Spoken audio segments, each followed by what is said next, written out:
첫 번째 소식은 엘라바마주에서 온 이야기입니다. 전국 최초로 노인 학대 등록부를 입법했다라는 이야기인데요. 지난주 목요일에 Kay Ivey 엘라바마 주지사가 서명을 했습니다.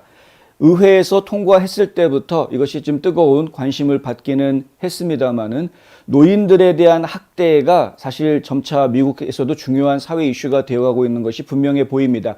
하지만 그것을 잠재우기 위한 노력은 상대적으로 매우 빈약했다. 특별히 엘라바마주 같이 지금 전국적으로 경제 상황이라든가 여러 가지 측면에서 지금 이렇게 뒤처져 있는 주로 이야기가 되고 있는 이런 곳에서 노인학대 등록부를 전국 최초로 입법했다라는 소식은 전국적으로 좀 충격을 주는 그런 이야기이기도 합니다. 이러한 법안이 만들어지게 된 데에는 이 사진에 보이시는 홀콤 할머니의 따님 역할이 굉장히 컸습니다. 이 할머니는 셜리 홀콤이라는 할머니인데요. 얼마 전에 돌아가셨고 그 따님인 조 홀콤이 굉장히 입법 활동을 위해서 노력을 했습니다. 지난 2017년 10월에 이 딸이 보니까 할머니를, 그러니까 자기 어머니죠. 이 홀콤 어머니를 보살펴주고 있던 간병인이 수표를 위조하는 것을 발견을 한 겁니다. 보통 이렇게 소셜 시큐리티를 받고 있거나 메디케어를 받고 있는 이런 할머니들의 있는 간병인들이 도와주는 역할만 충실해주면 얼마나 좋겠습니까마는 알고 보았더니 소셜 시큐리티를 할머니한테 오는 체크를 자기가 가져가게 하는 이런 그 사기 행각을 벌이고 있었던 것이었죠. 이것을 발견한 딸이 당장 그 사람을 해고하고 그리고 이 입법 활동을 시작을 합니다. 먼저 자신이 살고 있는 지역의 빅터 게스톤이라는 주 하원 의원한테 연락을 하고요. 그래서 이것을 법안을 만들어야 되겠다. 이러한 그 노인들을 착취하고 사기치는 놈들을 끝까지 단죄하는 이런 상황이 좀 제도적인 장치가 마련돼야 되겠다라고 이야기를 하게 됩니다. 그래서 이 게스톤 의원이 법안을 마련하게 되고요. 그게 2018년도의 일입니다. 법안을 마련한 것은 꽤 된 상태이지만 이것을 의회에서 통과시키기까지 다시 바꿔서 이야기하면 지역사회 그리고 주 전체가 이 문제에 대해서 관심을 갖고 동의하기까지에는 상당한 시간이 걸렸던 것입니다. 그러니까 4년간의 입법 노력을 거쳐서야 이제서야 이게 이제 법으로 완성이 된 것이고요.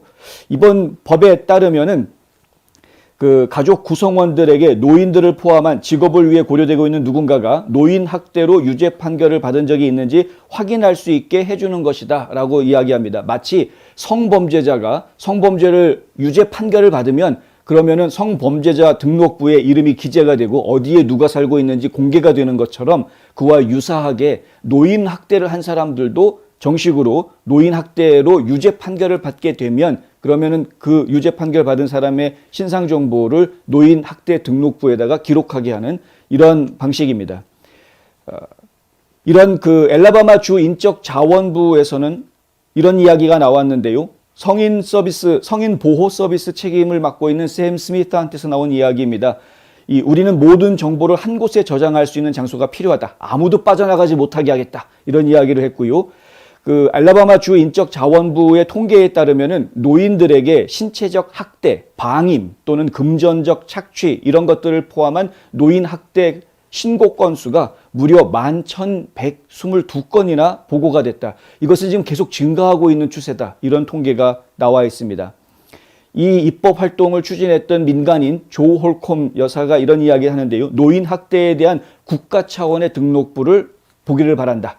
셜리의 법이라고 이 별명이 지어졌습니다. 이 할머니 이름이 셜리였기 때문에 셜리 홀콤이어서 셜리스 로우 해가지고 이 별명이 붙어 있는데 이 셜리스 로우라는 게 알라바마에서 끝날 일이 아니다. 이거 워싱턴 DC로 가야 된다. 이런 이야기가 지금 나오고 있는 것이죠. 전국에 있는 이 노인들이 다 보호받을 수 있도록 해야 한다. 그것은 국가의 법이 되어야 한다. 연방법으로 만들어야 된다. 이렇게 이야기하고 있는 겁니다. 한 사람이 여러 사람에게 끼칠 수 있는 피해를 생각해보라. 그것은 용납할 수 없는 일이다.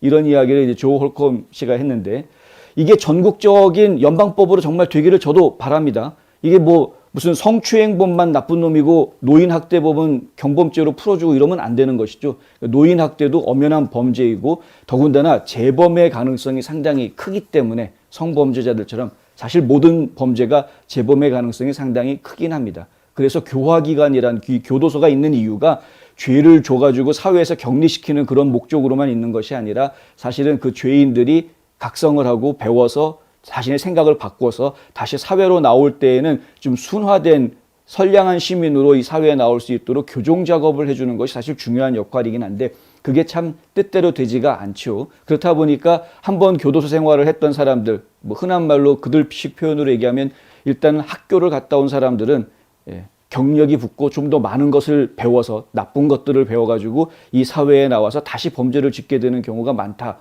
뭐 확률적으로 그렇다라는 이야기들을 하고는 있습니다만은.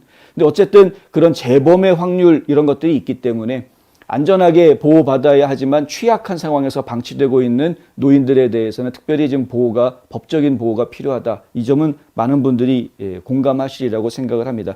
혹시 엘라바마주에서 이 방송을 보시는 분이 계시다면 본인이나 아는 연장자가 학대, 방치, 착취를 당한 적이 있다면 1-800-458-7214번으로 전화해서 신고하면 된답니다.